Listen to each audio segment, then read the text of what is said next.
Doy gracias al Señor por la oportunidad que me da de compartir la palabra en este día. Quisiera invitarles a orar un momento.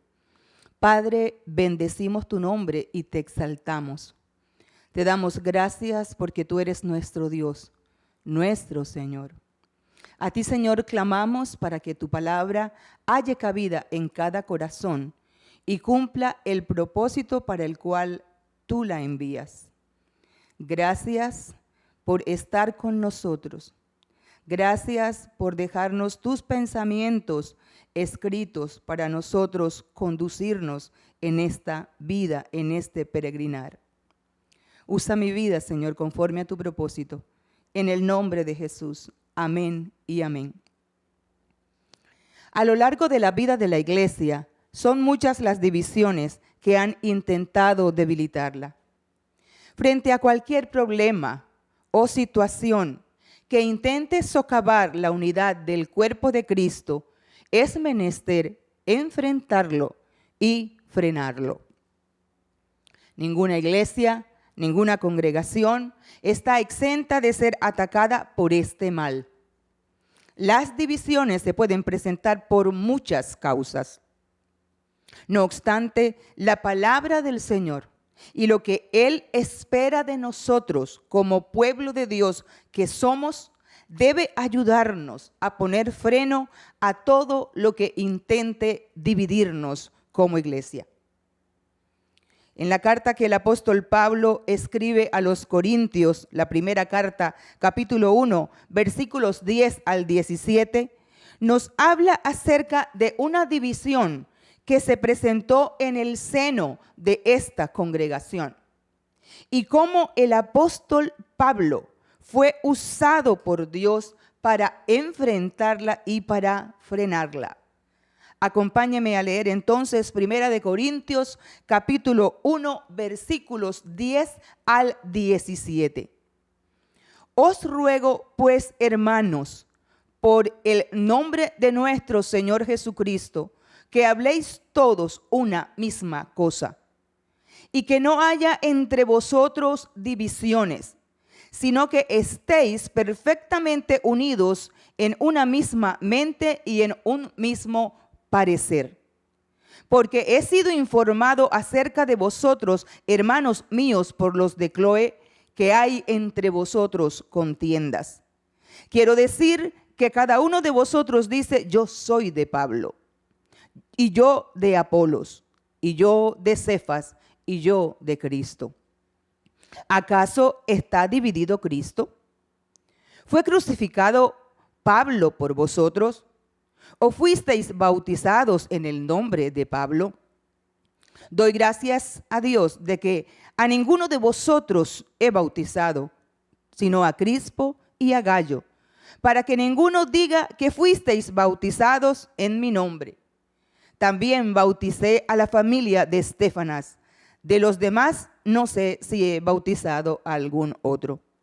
Pues no me envió Cristo a bautizar, sino a predicar el evangelio, no con sabiduría de palabras, para que no se haga vana la cruz de Cristo. Y el apóstol Pablo, inspirado por el Espíritu Santo de Dios, escribe a la iglesia de la ciudad de Corintios. Les insta a eliminar lo que obstaculiza su unidad. Les amonesta sobre el partidismo existente entre ellos y les invita a frenar la división. Estos hermanos de la iglesia de Corintios habían sido santificados en Cristo, apartados, separados por Dios para Él. Habían sido llamados por Dios a la comunión con su Hijo Jesucristo, así como nosotros hoy, así como nosotros como iglesia del Señor. Y el apóstol, en primer lugar, les ruega, les pide, les suplica, les insta a eliminar lo que obstaculizaba la unidad. Han de corregir entonces su manera de hablar. Su hablar no estaba agradando al Señor. Su manera de hablar debía reflejar unidad.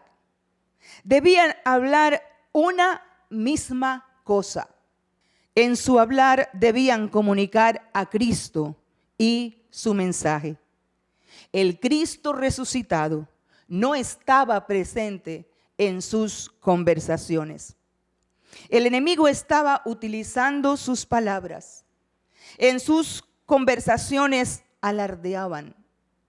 En su manera de hablar criticaban a los otros. En sus conversaciones se comparaban unos con otros.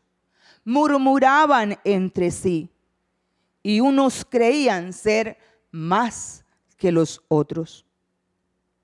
Alguien dijo: apagando las velas del otro, no harás que la tuya alumbre más. Menoscabar a los otros no nos hace más grandes. Criticar a los otros no nos hace mejores personas. Los corintios debían hablar de tal manera que no afectaran la unidad del cuerpo de Cristo, que no afectaran la unidad de la iglesia. Primera de Corintios, capítulo 15, versículo 33 dice: no erréis, las malas conversaciones corrompen las buenas costumbres. Hemos entonces de reflexionar: ¿qué palabras estoy haciendo circular? ¿Cuáles son esas ideas que comparto con los demás? ¿Qué motivación subyace en mis conversaciones con los otros? ¿Qué está pasando con mi manera de hablar, de expresarme, de comunicarme con los demás? ¿Comunico a Cristo en el hablar o no lo comunico? Pudiéramos decir también: ¿de quién me acompaño? Si las malas conversaciones corrompen, ¿qué pensamiento puedo estar propagando que el enemigo lo pueda estar utilizando en contra de la unidad de la iglesia? ¿Se ha puesto a pensar que las palabras nuestras pueden dividir el seno de la congregación? ¿Se ha puesto a pensar si sus expresiones dignifican el evangelio de Cristo? Si sus palabras hablan de nuestro Señor y Salvador Jesucristo. Debían entonces dejar las divisiones. Esta era otra cosa que estaba obstaculizando la unidad entre ellos como iglesia. Y el apóstol, inspirado por el Espíritu Santo, les dice: les ruego que no haya entre vosotros divisiones. Debían dejar entonces las brechas existentes entre ellos como iglesia, como congregación. Debían dejar las roturas prevalecientes entre los unos y los otros. Debían dejar las desavenencias que les separaban del uno del otro. Debían dejar todo aquello que impedía la unidad del cuerpo de Cristo. Un padre de familia sufre cuando en el seno de su familia hay división. ¿Se ha puesto a pensar cómo se sentirá nuestro Dios? ¿Cómo se sentirá nuestro Señor, que hizo todo para que nosotros como iglesia estuviésemos unidos? Y nosotros muchas veces nos encargamos de fomentar la división en todo aquello que Cristo conquistó en la cruz para con cada uno de nosotros. El Señor nos ha llamado a la comunión con Él y con los miembros de su familia, con los miembros de la familia de la fe. Era tal la división, era tan marcada en el seno de la iglesia de los Corintios, que existía entre ellos estratificación social. Existían prejuicios raciales, existía predilección, existía acepción de personas entre la iglesia de los Corintios. En el capítulo 11, versículos 17 y 18, el apóstol Pablo les dice: pero al anunciaros esto que sigue, no os alabo, porque no os congregáis para lo mejor, sino para lo peor. En primer lugar, cuando os reunís como iglesia, oigo que hay entre vosotros divisiones, y en parte lo creo. En estas reuniones que los corintios hacían para compartir el pan, estaba todo lo que hacían permeado por el modo de pensar grecorromano, por el modo de pensar de su cultura, donde la acepción de personas, el etnocentrismo, regía lo que ellos hacían cuando se reunían en las casas. En muchas casas se hospedaba de una mejor forma a los que tenían riquezas, a los que tenían, a las personas pudientes, y a los menos favorecidos se les recibía en otro lugar y se les ofrecía lo peor, lo más bajo, lo de menor calidad. A la hora de ser atendidos los unos y los otros, se notaba entre ellos la acepción de personas.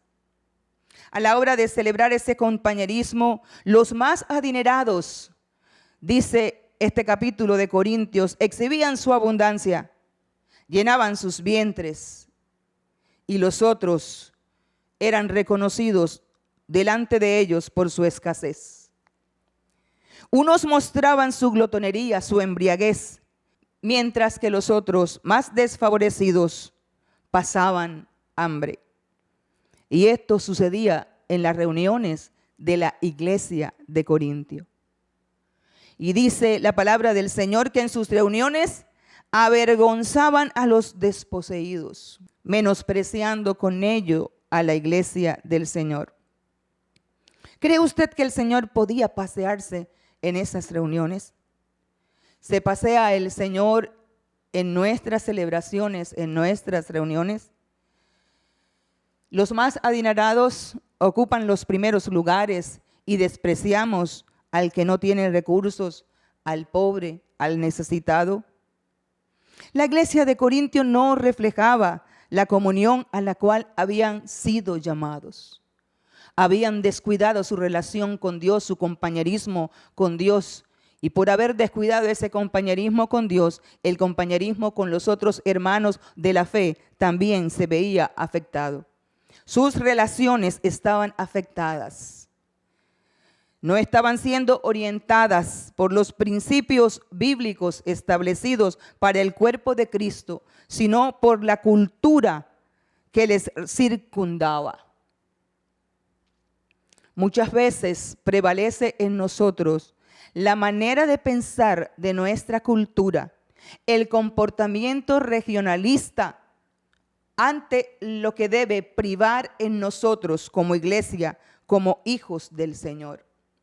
Nuestra manera de obrar, nuestra manera de pensar no debe estar en relación con la cultura que nos rodea. La manera de pensar, la manera de obrar de nosotros como cristianos ha de ser conforme a la palabra y los principios que el Señor nos ofrece en ella. Ha de ser conforme a lo que Él ha hecho por nosotros. En nuestras reuniones nadie debe ser avergonzado. En nuestras reuniones debe guiar los principios del reino. La iglesia de Corintios estaba actuando igual a los paganos. ¿Y cuántas veces nosotros también como iglesia podemos estar obrando como los paganos? Nosotros somos llamados a diferenciarnos como iglesia. Los valores del reino son los que deben permear nuestra conducta, nuestra manera de obrar. Hemos entonces de discernir como iglesia si nuestro comportamiento honra o no honra a Cristo. No podemos conformarnos al estilo de vida del mundo que nos rodea. Es necesario entonces, iglesia, estar unidos. La unidad es el antídoto contra la división. Debemos estar unidos en un mismo entendimiento, en una misma manera de pensar, en un mismo parecer. La manera de pensar de nuestra cultura no puede estar por encima de Cristo. Los valores del mundo que nos circunda no debe permear nuestra vida en el Señor. Nuestra vida en el Señor debe estar ministrada, debe estar en pro de lo que la palabra del Señor nos dice a cada uno de nosotros. Hemos de pensar conforme a nuestro Señor. En la carta que el apóstol escribe a los romanos, en el capítulo 12, en los versículos 1 al 3, se nos manda a no conformarnos a este siglo. Dice, así que os ruego, hermanos, por las misericordias de Dios, que presentéis vuestros cuerpos en sacrificio vivo, santo, agradable a Dios, que es vuestro culto racional. No os conforméis a este siglo, sino transformaos por medio de la renovación de vuestro entendimiento, para que comprobéis cuál sea la buena voluntad de Dios, agradable y perfecta. Digo pues, por la gracia que me es dada a cada cual que está entre vosotros, que no tenga más alto concepto de sí que el que debe tener, sino que piense de sí con cordura, conforme a la medida de fe que Dios repartió a cada uno. No podemos conformarnos a la manera de pensar de este mundo. Tenemos que ser inconformes frente a lo que sucede en el mundo que no agrada a nuestro Señor. Hemos de vivir según los criterios de la palabra del Señor. No podemos acomodarnos a la manera de pensar del mundo. Hemos entonces de renunciar al estilo de vida que se oponga a nuestro Señor, al estilo de vida que se oponga a Cristo. Ahora que estamos en Cristo Jesús, no puede haber barreras entre nosotros, los hijos de Dios. Hemos de ir minimizando todo aquello que afecta la comunión del cuerpo de Cristo. Somos nuevas criaturas. Hemos creído en nuestro Señor Jesús. Él nos ha dado su nueva naturaleza. Hemos de optar y velar por la unidad que Dios el Padre quiere ver en sus hijos, a quienes nos ha unido a su cuerpo y nos ha provisto de una nueva naturaleza. Esa nueva naturaleza entonces ha de ser visible en nuestro comportamiento, visible en nuestra manera de obrar, visible en nuestras relaciones, visible en el compañerismo con los demás hermanos en la fe, visibles en la manera como nosotros estamos pensando y comportándonos. Colosenses 3, versículo 11 de la versión Dios habla hoy, dice, ya no tiene importancia el ser griego o judío, el estar circuncidado o no estarlo, el ser extranjero, inculto, esclavo o libre. Lo que importa es que Cristo es todo y está en todo. No importa de qué cultura sea, no importa si eres judío o no eres judío, no importa tu condición social, lo que importa es Cristo. Y que Cristo está en ti y que tú le perteneces a Cristo. Somos esa nueva humanidad creada por Dios. Somos el pueblo de Dios. Somos la iglesia de Cristo. Entonces, si somos esa nueva humanidad, si somos el pueblo de Dios, si Él nos ha hecho una nueva criatura, si le tenemos a Él, si somos gobernados por el Señor, si su Espíritu está en nosotros, entonces hemos de velar y actuar por la conservación de la armonía en el cuerpo de Cristo. Y quisiera preguntarle si de pronto hay algo que usted puede estar haciendo que esté afectando la armonía.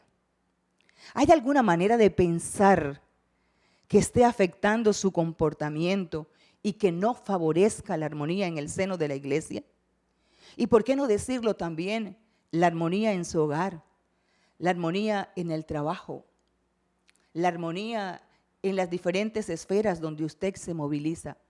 ¿Hay algo que está permeando su mente que es más fuerte que lo que la palabra del Señor dice? ¿Hay algo que usted ha traído del mundo que prevalece hoy en su manera de pensar y de obrar? De ser así, entonces, ese comportamiento tiene que revisarlo a la luz de lo que la Escritura dice. Ponerse al frente de la palabra y observar ese comportamiento y preguntarle al Señor si eso que usted está haciendo está bien o está mal. Si es el egocentrismo el que lo está dominando o no. Si hay algo que está afectando las relaciones. Si hay algo que está afectando la unidad entre los suyos en medio de la iglesia. Es necesario abandonar todo mal hablar, toda división. Es necesario restablecer el compañerismo perdido que debe caracterizar al pueblo de Dios. Entonces, si el compañerismo con los otros se ha perdido, tenemos que pedirle al Señor que nos ayude a restablecer el compañerismo, teniendo como base la Escritura, teniendo como base los valores del reino, teniendo como base lo que el Señor ha hecho en nuestras vidas, teniendo como base que tenemos que agradar a nuestro Señor, teniendo como base que somos llamados a la comunión con nuestro Dios y por ende entonces con nuestros hermanos en la fe. No debe haber diferencias entre nosotros, no debe haber comparaciones. No somos más iglesia por los recursos que poseemos. No somos más iglesia por las instalaciones grandes o confortables de las cuales podemos disfrutar. No somos más iglesia por estar ubicados en un lugar de privilegio. No. Somos el cuerpo de Cristo, todos iguales ante Él. Nuestra mente entonces debe conformarse a la mente de Cristo, a las formas de pensar de nuestro Señor, no a la manera de pensar que traíamos del mundo y que aún pueden estar prevaleciendo en nosotros y que deben ir desapareciendo porque se nos ha dado la mente de Cristo. Entonces, si nos ha dado la mente de Cristo, tenemos que acomodarnos a lo que Cristo piensa. Desechar todo pensamiento que no agrade a nuestro Señor y tener presente que Él nos ha conferido su mente. Y es la mente del Señor la que debe gobernarnos. Es la mente del Señor la que debe estar en nosotros, la que nos va a ayudar a obrar conforme a lo que Dios quiere para nosotros como iglesia, para usted como persona.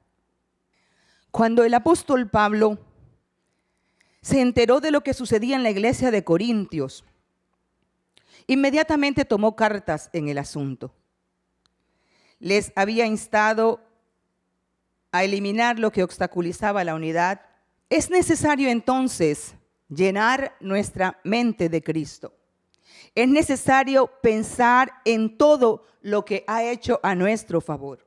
Es necesario ajustarnos a los pensamientos de Cristo. Es necesario revisarnos a la luz de la mente de nuestro Señor Jesucristo. De pronto reflexionar también.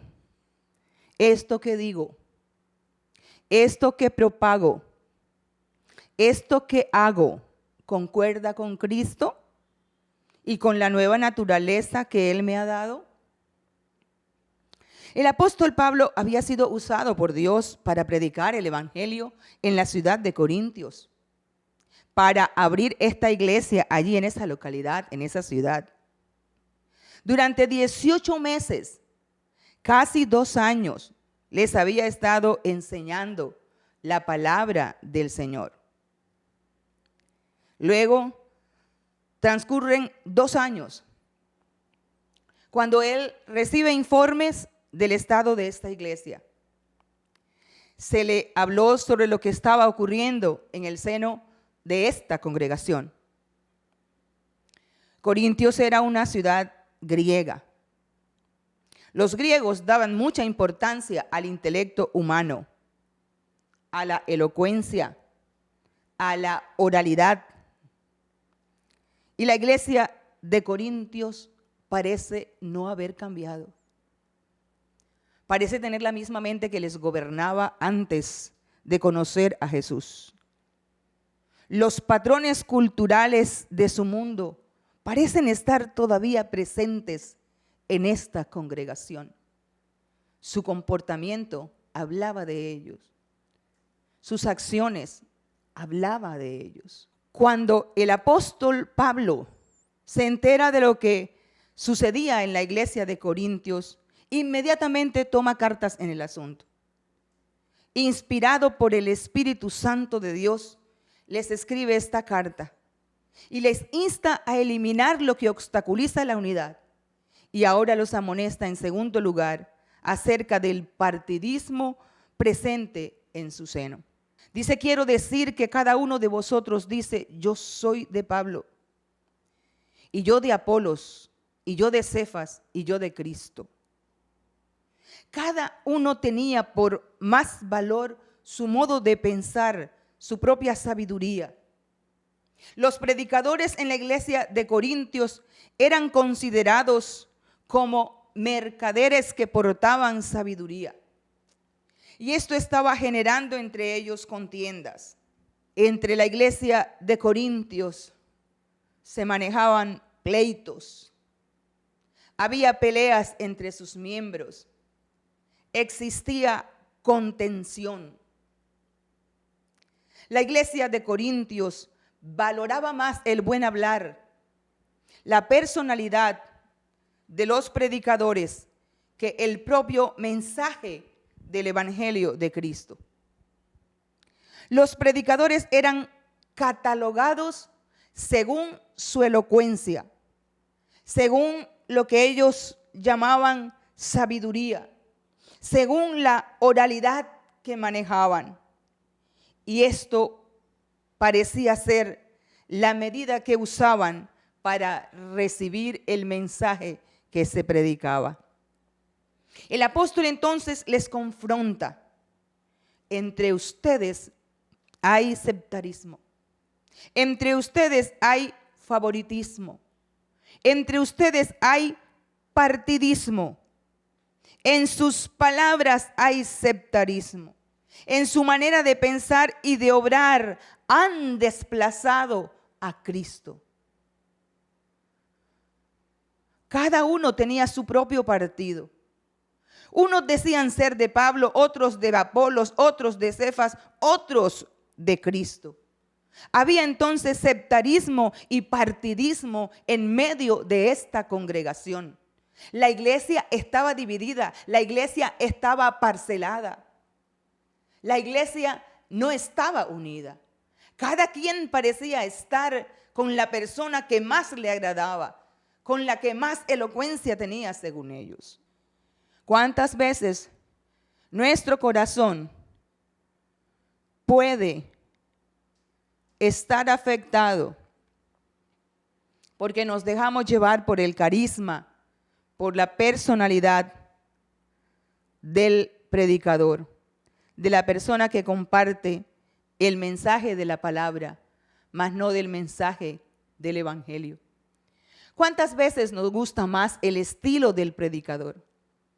¿Cuántas veces disfrutamos más la personalidad del predicador que el mismo mensaje del evangelio? ¿Cuántas veces rechazamos los vasos que Dios ha escogido para su gloria? ¿Cuántas veces, conducidos por la vana sabiduría humana, podemos calificar a X ministro mayor que el otro, de más relevancia que el otro? Nos gusta más este que aquel, aunque todos debemos esforzarnos por servir con excelencia a nuestro Señor. Estaban divididos. Unos de Pablo. Pablo les había predicado el evangelio y los había llevado a Cristo. Otros de Apolo. El libro de los Hechos dice acerca de Apolos que era un judío elocuente, poderoso en las Escrituras, de espíritu fervoroso, enseñaba diligentemente lo concerniente al Señor, hablaba con denuedo, predicaba a Cristo con vehemencia. Cefas era el mismo Pedro, quien había visto a Jesús andando con él, le había visto resucitar, y en su primer discurso se añadieron a la fe como 3,000 personas. Cristo, el Señor nuestro. Los que se vanagloriaban de ser los verdaderos seguidores, entonces decían, somos de Cristo, somos más importantes, somos los más santos. ¿Cuánta vanagloria puede existir en nuestras vidas? Y le tenemos que decir al Señor que venga y trabaje en nuestro interior y dejar toda jactancia, toda vanagloria, todo aquello que no concuerde con Cristo Jesús. Todo aquello que exalte nuestro ego, todo aquello que nos haga ser más que los otros. Recordemos que ante el Señor todos somos iguales. Recordemos que somos la iglesia de Cristo. En medio de las contiendas, de las divisiones prevalecientes entre ellos, del modo de pensar de la cultura griega, el sectarismo presente entre ellos estaba siendo usado por el enemigo para pervertir su fe. El Espíritu Santo es el que confiere los dones. Así que si tenemos algún don, es porque el Señor nos los ha conferido. Es porque en su gracia el Espíritu Santo de Dios nos los ha dado conforme a la multiforme gracia del Señor. La sabiduría humana dista mucho de la divina.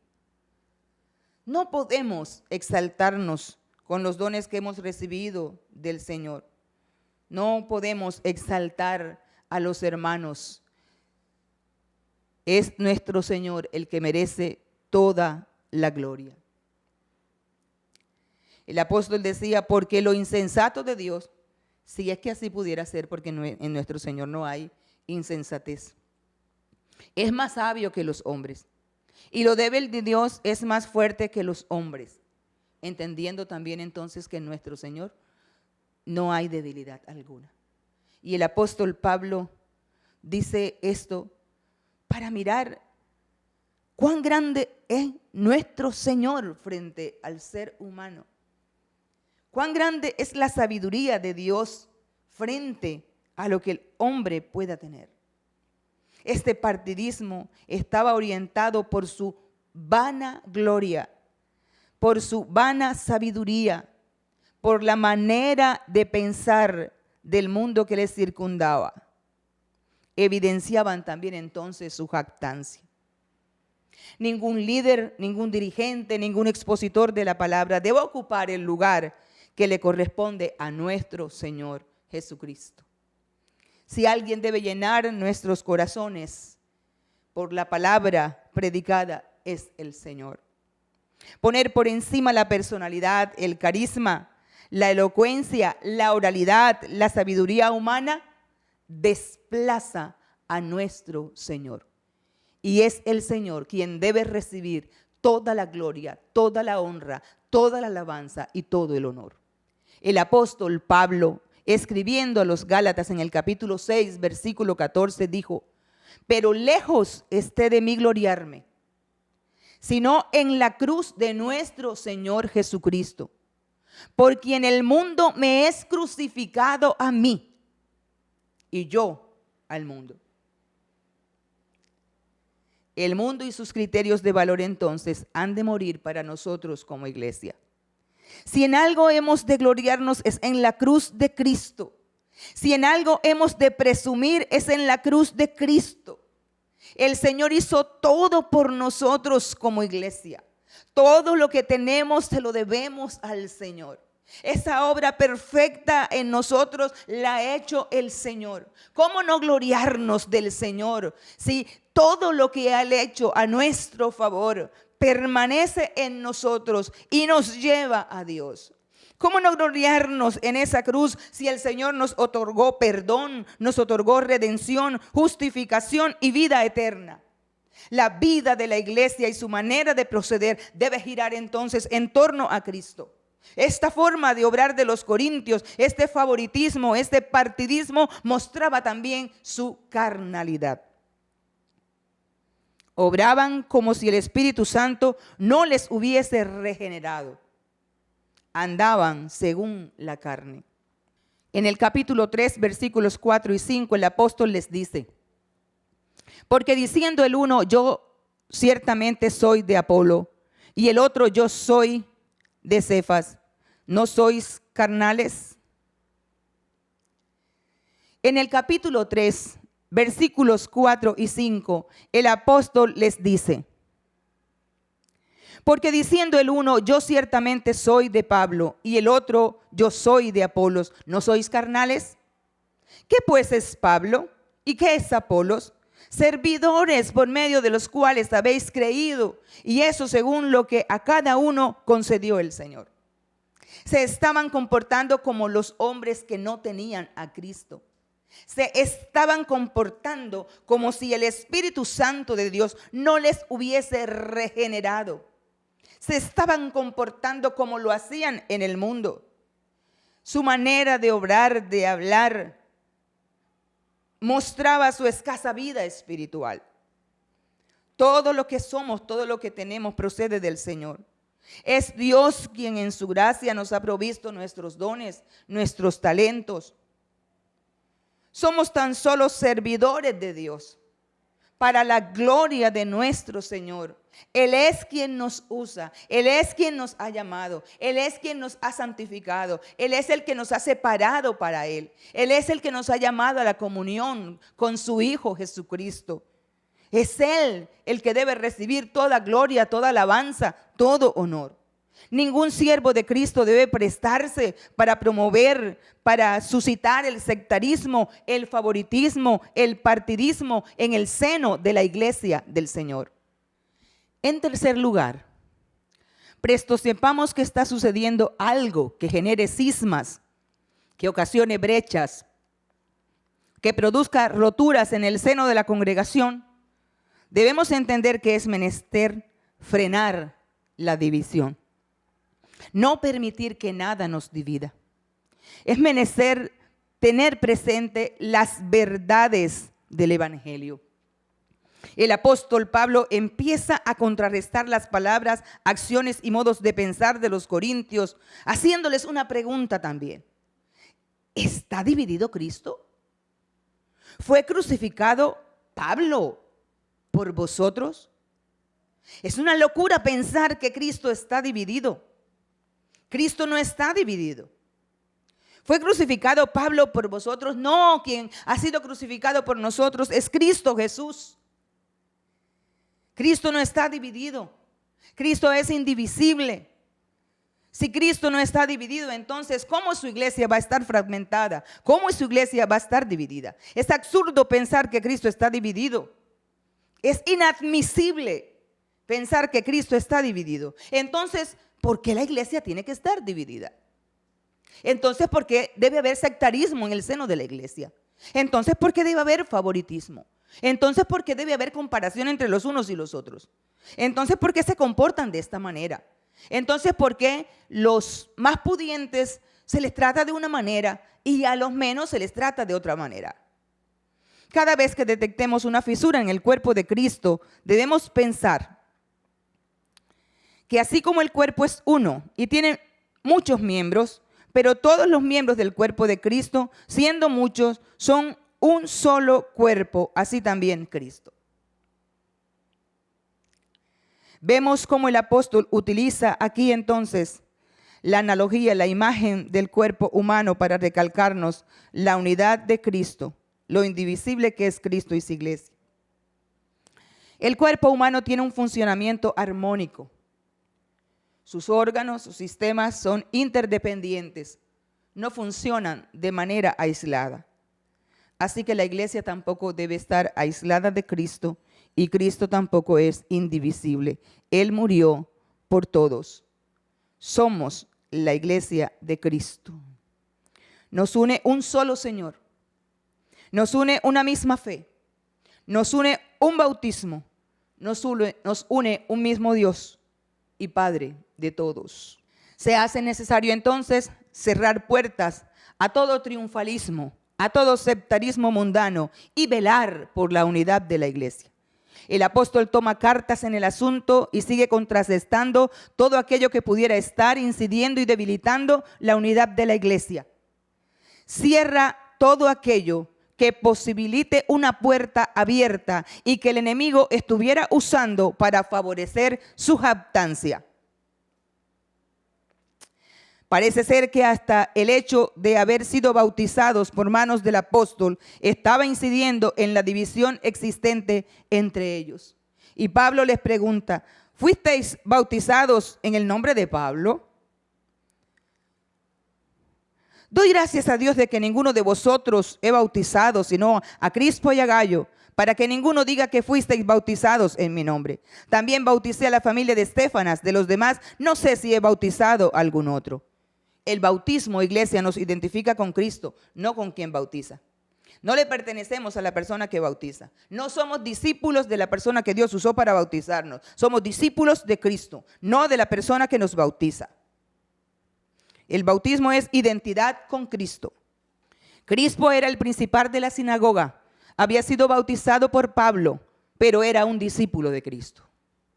Gayo había sido compañero de Pablo en sus viajes misioneros y hospedador de Pablo y de toda la iglesia, pero era un discípulo de Cristo, no de Pablo.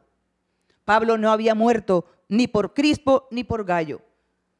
Si bien los había bautizado, no le pertenecían a él, le pertenecían a Cristo, el dueño de la iglesia.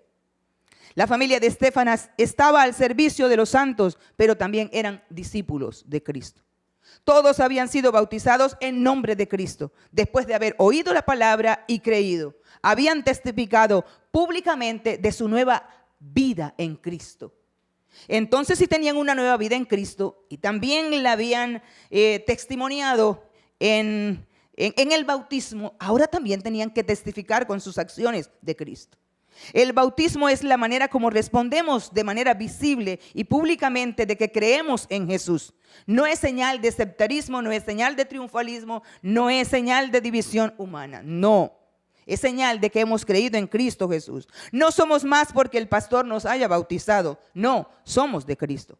Nuestros roles, nuestras creencias, nuestra cercanía con los ministros, nuestro servicio a Dios no nos hace más grandes o menos en el cuerpo de Cristo. Es necesario rehusar a todo vano reconocimiento. El apóstol Pablo no aceptó en ningún momento las adulaciones que se le estaban confiriendo por aquellos que decían, yo soy de Pablo. Por el grupo sectarista que decía, yo soy de Pablo. No podemos prestarnos para nada que cause brechas, divisiones en el seno de la iglesia. No podemos prestarnos para nada que cause disensiones, desavenencias, cismas en el interior del seno de la congregación, de la iglesia donde el Señor nos ha plantado. Somos el cuerpo de Cristo. Debemos estar unidos como iglesia, porque esto es el deseo de Dios que nos los dice en la Escritura, en la palabra del Señor. Aunque estemos en la carne, no militamos según la carne. Entonces no podemos darle rienda suelta a ninguna división. Por el contrario, debemos evitarla, debemos ponerle freno. En el Evangelio según San Juan capítulo 4, versículo 1, hay una manera de obrar, de reaccionar de nuestro Señor Jesús que debemos tenerla presente y que también nos va a ayudar en este aspecto cuando el enemigo pretenda dividirnos como iglesia. Dice Juan capítulo 4, cuando pues el Señor entendió que los fariseos habían oído decir, Jesús hace y bautiza más discípulos que Juan, aunque Jesús no bautizaba sino sus discípulos, salió de Judea y se fue otra vez a Galilea. Jesús estaba bautizando con sus discípulos cerca donde Juan el Bautista bautizaba. A los oídos de los fariseos había llegado la noticia de la fama de Jesús. Ellos rechazaban su mensaje. y no desaprovecharían ninguna ocasión para arremeter contra nuestro Señor. El Señor, conociendo la situación, entonces toma la decisión. Ya no podía estar en ese lugar porque el Señor no quería ninguna división. Su popularidad no sería usada para crear fisuras en medio de los suyos. ¿Cómo ama el Señor a su iglesia? ¿Cómo ama el Señor a su cuerpo? Y nos da ejemplo. Él se humilla. Él se traslada con sus discípulos a otro lugar. Juan está utilizado por Dios bautizando para el arrepentimiento. Y el Señor sale de ese sitio y el nombre de Dios es glorificado. Qué ejemplo tan hermoso nos da el Señor en su palabra. Toma decisión de dejar aquel lugar. Salió de Judea y se retiró a otra provincia. Y así puso punto final a lo que podía ocasionar una división. Nos es menester entonces pedir al Señor sabiduría para detener todo aquello que pueda causar una división en el interior de la iglesia y responder a ella y encararla. Finalmente, con el propósito de frenar la división existente en el seno de esta congregación, el apóstol les recuerda: el Evangelio de Cristo no porta sabiduría humana. La sabiduría humana hace vana la cruz de Cristo. Cristo no necesita alardes de sabiduría para ser conocido. El Evangelio de Cristo no necesita el intelecto humano para transformar al ser humano. Lo que hace grande al Evangelio de Cristo es la obra perfecta de Cristo Jesús en la cruz del Calvario. Es la transformación que nosotros tenemos por el Espíritu Santo de Dios en nuestras vidas. Es que Él nos salva. Es que Él nos convierte en hijos de Dios. Es que Él murió por nosotros en la cruz y ahora somos sus hijos, somos la iglesia de Cristo. No fue la sabiduría de palabras la que nos trajo a Cristo, iglesia. Es el poder de Dios y su Espíritu quien trabaja en el oyente, quien trabaja en el corazón de las personas, en el mensaje del Evangelio para dar salvación y para dar vida eterna. La sabiduría humana hace vana, inoperante, infructuosa la cruz de Cristo. Iglesia, que nada se interponga en la unidad que tenemos en Cristo. Recuerde, la unidad es el antídoto contra las divisiones. Que el Señor nos bendiga y su palabra siga obrando en nuestros corazones.